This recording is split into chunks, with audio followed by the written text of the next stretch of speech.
meinen, er arbeitet für die Annonce. Das hat uns gerade noch gefehlt. Hier ist die Waffen. Ich könnte fast meinen, er arbeitet für die Annonce. Das ist ein Signal an die Resistance.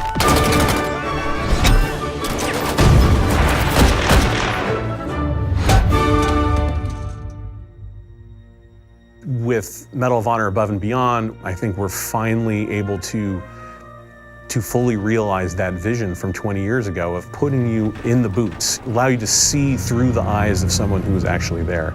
And that's been the most exciting and fulfilling part of the project. There's no moment in this game where like you're just relaxed, right? You're in a war zone. You are a member of the OSS, the Office of Strategic Services. That allows us to tell a story where the player gets to go to all these incredible places. VR adds such another level to it just because people want to naturally interact with things how they do in the real world.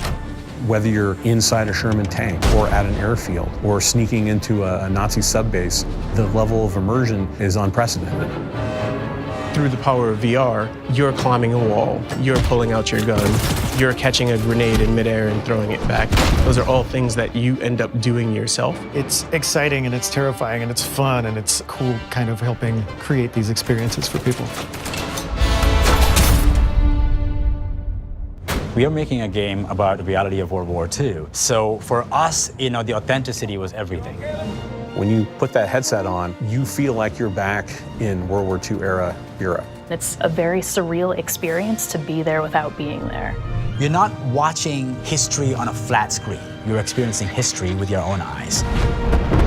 We have the opportunity to sit down and interview combat veterans from World War II. It's very emotional and it's very inspiring. And that's what draws us to dive deep for our characters. And putting you as the player on an adventure that spans some of the biggest moments of the war. Medal of Honor franchise immediately gives us something more intimate, more cinematic. Games are at their best when they're immersive, and we're finding all sorts of little things you can't do in traditional games. Having the backing of Respawn and Oculus gives us the ability to push those boundaries in ways that it hasn't been pushed before. When you see someone play it, when they just kind of lose themselves into the game, it's been pretty impressive. If the game we're making ignites people's imaginations and illuminates the world, then we've accomplished what we set out to do.